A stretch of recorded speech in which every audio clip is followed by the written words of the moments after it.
My mom likes to tell me the story of how my great-grandma could run faster than her. Apparently, they were going fishing in the creek about a mile or so behind my grandma's house when they started smelling some rotten smell and heard splashing. They turned the corner and saw a large humanoid creature covered in dark hair, splashing around and having a good time. They dropped the poles, and Grandma beat my mom back to the house by a good 100 feet. They found several deer carcasses gutted around that time as well. Also, we live in Illinois, so probably not a bear, more likely a Bigfoot or Sasquatch.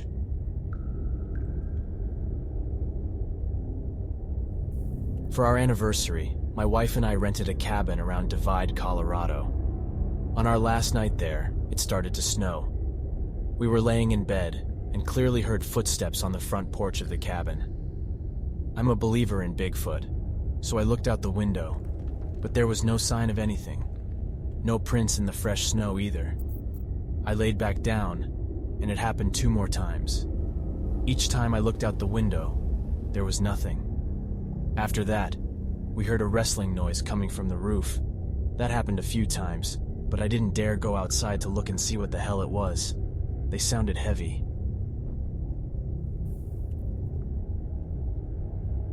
Today, me and my 2 friends went up on the mountain behind my house, up to an abandoned mine. We went up to play airsoft, so we had a bunch of airsoft rifles. It was foggy and drizzling, but we didn't think much about it. Anyway, at 4:50, we were starting to leave. By this time, it was almost dark out, and there was a very heavy fog setting all around us. We were just messing about by the old abandoned bucket crane when my friend Connor says that he sees a figure looming towards us in the fog. We thought it might have been a cop or some crackhead, so naturally we started hustling to leave. But the figure seemed off. It looked big and burly and seemed to move towards us at a relatively quick pace. I should mention that the fire siren from the neighboring town started going off, and the forest goes dead quiet. So Connor yelled out to it to receive no response. I swear I saw a dog-like creature, and my friend says he saw a person. We took off down the old gravel road just down the bend, so we were out of sight of the thing, and ducked into the woods down about a 10 or 12-foot tall hill. We got 500 feet away from the road when we stopped to see if we were being followed. I saw behind some trees at about my 11 o'clock a figure that seemingly ducked behind the tree. My friend said things were moving to my 1 o'clock.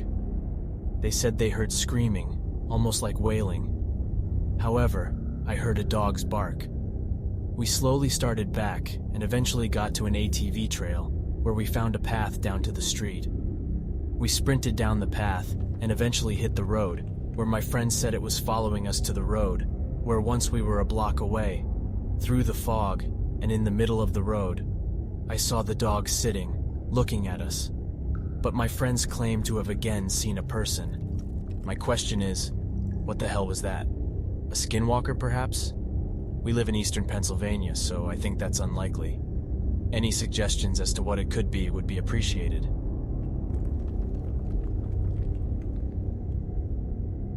I live in Texas and decided to go to Colorado with my then fiancé and his sister to visit his mother for a week. We opted to travel after work at about 6:30 and go through New Mexico while traveling at night to maximize our time. I decided to drive first because I enjoy driving at night, and I had time for a quick nap before we took off while my ex finished packing. So we loaded into the car and took off at around midnight. We were pretty far into our trip, and I was the only one awake. I had stopped to fill up the gas tank and get a Coke before the craziest part of the driving started. We were supposed to have switched seats at this time, but my ex and his sister were both still snoring, and I figured I could keep going. I drove into the New Mexican darkness for a few hours until I entered a town called Oscuro, which, by the way, is Spanish for dark. It was about 2:30 a.m. at this point, and as I was driving, I noticed a dead tree off the highway a few miles ahead. I made a joke about how dark Oscuro was to myself as I drove close to the tree. It was at this point I saw what looked like a woman's body in a tan slip dress hanging from it. I obviously freaked out but swore to myself I was just tired and hallucinating. But the entire time I could see the body just hanging. Finally, as I was getting super close, I saw the arm of the woman outstretched and pointing at the road. Her hair was blowing in the wind, covering her face, and I was driving past her like speed would help me stop seeing her. I drove past the tree so quickly and refused to turn my head to see, but I looked in the rearview mirror, and her body had shifted to still be facing the car, and her arm was still pointing towards the road. I was rattled and drove away as fast as I could until I couldn't see her anymore, and stopped at the next gas station to calm myself down and finally to switch drivers. I was so scared that when I woke up my ex, he asked me why I was so pale, as I'm a fairly tan Hispanic person. We went into the gas station, used the restroom, and filled up again.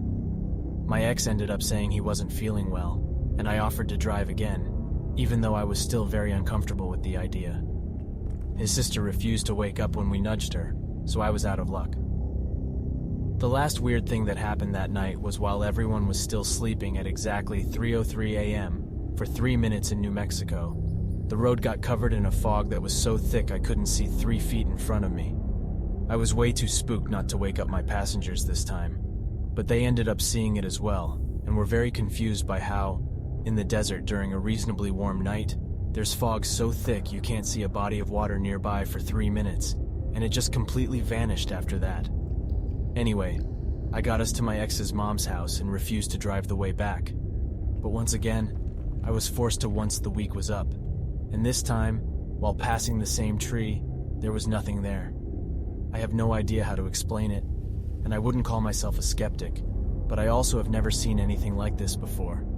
If anyone has any ideas on what I saw, or what she may have been, I would love to hear your take on it.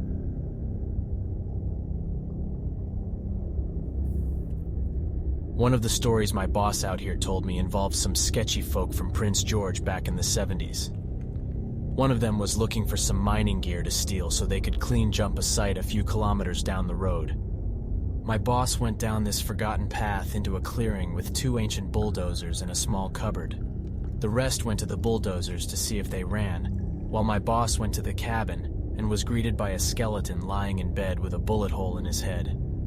They figured the guy had been there since 1935, since that was the last date on the papers inside.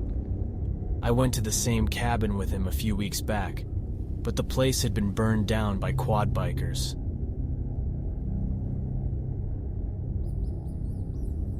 I was about 13 years old, walking through a small section of pines back to my grandmother's house. It was a really dark and cloudy day, and it was walking under the trees as it was very dim. As I walked, I saw a kid sitting underneath a tree. This was a relatively rural outskirts of a small town, and there were only a few kids that lived around. I walked up to him to see who it was, as I didn't think I recognized him. So I stepped closer. He was a young boy, head down, gaunt, and skinny. He was wearing burlap or wool pants, a ragged dress shirt, both very dirty and dingy. He had what looked like 2 little Tinkham wagons or cars, and was pushing them around in the dirt. As I got closer, almost right in front of him, a feeling of absolute dread and sickness washed over me, and all of a sudden I felt like I was going to throw up. "Hey, I..."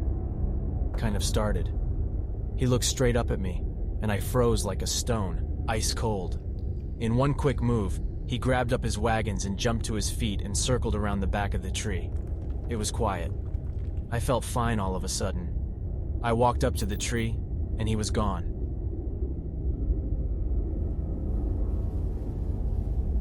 I have been working as a guard for a few months at one site, and I've noticed a series of odd occurrences since my first day. The layout of my patrol is a 2-part office building. One side is the north side, using only the first floor for offices, and the second floor and the first floor for storage for space chairs and cubicle walls. The other side, south side, is abandoned, when the company housed in that section moved to a new location. Both floors being filled with cubicles, chairs, desks, and posters dating from 2013. No files or personal property are in the south section, but the lights don't work properly due to weather damage in 2016. When I started, I patrolled the bottom of the north offices, which is mostly barren aside from a tornado shelter. Cubicle walls are stored against a wall, and the janitor's supply room is down on this floor. I have thought my jacket grabbed more than once while checking the area. The second floor with the office is more active than the bottom floor. The chairs move and roll into the hallway, and a sound of filing cabinets slams shut. But when I check to see if anyone is around, I find some half-open papers on the floor. The south building is the worst one. The first day I did a patrol, I had chairs, not the desk ones with wheels, move positions more than once. While I'd like to blame my co-workers, because only 2 people have key cards to that building, security and maintenance, and when I'm on the top floor, I've heard office doors slam shut. When I investigate to find the doors, I will routinely hear footsteps upstairs. My co-workers have claimed to hear voices and seeing shadows. The closest thing I've had happen besides the sound was a flashlight, new batteries that I replaced the day before, constantly flickering on the bottom floor of the south building and returning to normal once I leave. Now, I will be trying to investigate again. I want to take a digital recorder and see what happens. What do you think? Was it just a hardware issue? I'm going to make sure that I find out.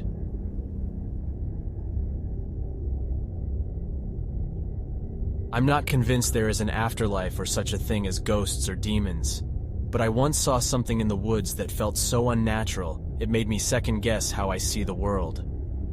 I was hiking up a hillside thick with trees in the middle of the night during a long weekend. Some friends and I decided we would hike to the top of the hill and light off some fireworks. Approaching the hill and surrounding the base of the hill was a rolling grass valley. It was around midnight, full moon, and a light mist, something straight out of a horror movie. The strange part was I wasn't nervous or scared or anything. I was having a great night with my buddies. I didn't have any of my defenses up. My buddies and I just hiked in a straight line through the rolling grass valley approaching the hill when something caught my eye. Am I right? I saw a tall, shadowy figure standing perfectly upright on the top of a small grassy hill. It was standing there right next to a large dead tree. I couldn't make out any details. Both the tree and the tall figure were silhouetted underneath the moonlight. The strange part was seeing this figure didn't scare me. I didn't immediately sense any threat. I almost assumed it might have just been another hiker or somebody having a smoke. I passively turned my flashlight on it, and that's when it happened. In an instant, as my light hit the spot where the figure was standing, it instantly moved just outside the range of my flashlight, like it teleported or something. But just as vividly, I saw it standing in its initial spot as my light hit that spot and the figure moved. I could see it standing just outside my range of light. My breath paused in an instant, and a wave of dread washed over me. Something felt 100% unnatural about what just happened. As a reflex, I moved my light to the new spot where the figure was, and as my light passed it, it disappeared. I've never passed out in my entire life. Not from heat, not from getting knocked out. Never. But in that moment, I felt my knees give way from underneath me, and I fell to the ground. My friends turned and looked at me, trying to pick myself up from my knees, and they were too wobbly to stand. They helped me, and I tried explaining to them what I experienced. Perhaps it was all just shadows and lights and my eyes messing with me, but I'll never be able to explain that sensation. The feeling like I had just seen something I shouldn't have seen, something so unnatural that my body's instinctual reaction was to just go limp. At the age of 18, I got my first CNA job working at a care facility. The job was night shift. One night after our rounds were finished, my coworker and I were sitting at the nurse's station telling ghost stories. One of our longtime residents, a notorious gossip named Dave, decided to chip in and told us about a little girl who haunts the second floor. At the time, the second and third floors had both been closed for years. He finished the story by telling us she plays with a ball, and if you're quiet and listen, you can hear the ball bounce. Right at the moment he finishes his story, a call light for a resident goes off. A resident I've never seen use her call light before. When I go into her room to check on her, she's laying in her bed with a terrified look on her face, pointing at the ceiling. I was a little freaked out, but I easily reasoned it away. I did, however, tell the story to my sister 4 years later. Now, I'm working day shift in the same building, and the second and third floors have been renovated and now house subacute care patients, mostly surgery recovery, who will go home after their stay. My sister is also working there as a CNA, and I work on the third floor while she works on the second. One Sunday afternoon, she comes to me with a pale face and wide eyes, and proceeds to tell me, "You know, Carrie, I went into her room for last rounds and asked her if she needed anything before I left. She looked over at me all happy and said she had the most wonderful day watching that girl play." I looked at her in puzzlement and asked, "Which girl? The one playing with her ball?" She responded, "Yes, she's so sweet." My sister looked at me in the eyes and said, "I've been up and down the hall all day and haven't seen any kids visiting." Of course, we both remembered the story from years before. Come now, it's simply a coincidence, right? Also, Carrie died that very night.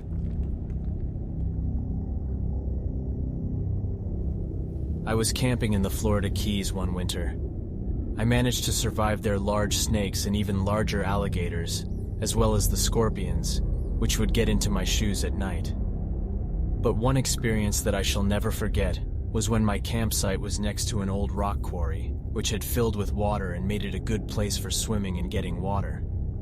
There was also an old dump site near the quarry with piles of stoves, fridges, and other junk. It had been there for a while, but nothing new had been added to it for a long time. One day, a fellow showed up and told me that they were going to clean up the dump and burn some of the junk, so I better move my tent. I gathered up all of my belongings and moved a few hundred yards back into the woods. That day, they started burning the garbage, and I thought nothing about it until I climbed into my tent at night. As soon as it got dark and I was falling asleep, my tent became covered with hundreds of rats. I guess they had moved out of the dump because of the fire and were just wandering around looking for food. They were everywhere, climbing up my ropes and over the top of the tent. I shook as many as I could off and started a fire, staying up all night hoping they wouldn't return. They seemed to be gone, so the next night I stayed in the same place, thinking they had moved to another dump or something. But no, as soon as it got dark, they all returned, bringing some of their friends as it seemed that there were more than ever. I again shook them off my tent and got the fire going. When morning came, I packed up my tent and headed for a new place, far away from those rats. As I was walking down the highway, wondering if I should return to another camping spot I had previously been in, there on the highway near the place was a dead 11-foot alligator, which had crawled out from the mangroves only a few feet from where I had been camping a few weeks prior. I decided that my Florida camping adventure had gone on long enough and headed home.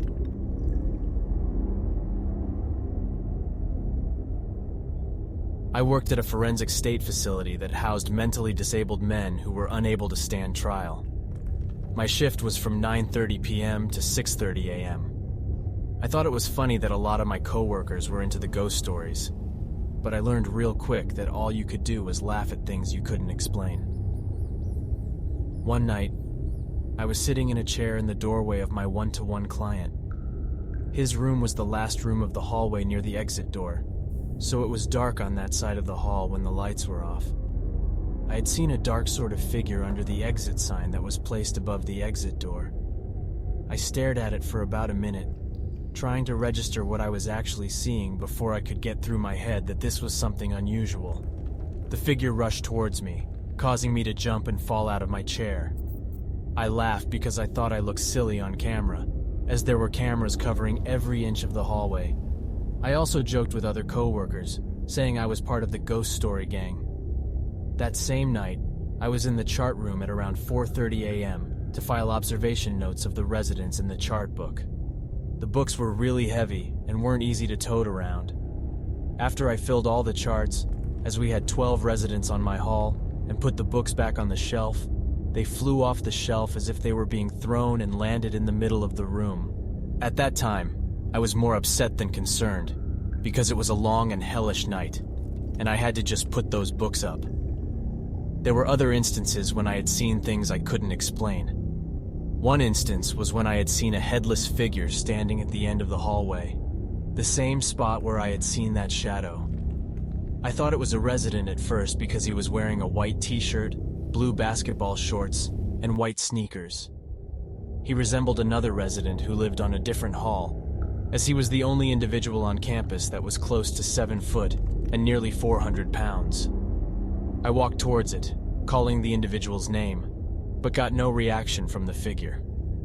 I looked down to get my brake key from my pocket because I thought the resident needed something to drink, and we often had the good stuff. When I looked up, the figure was gone.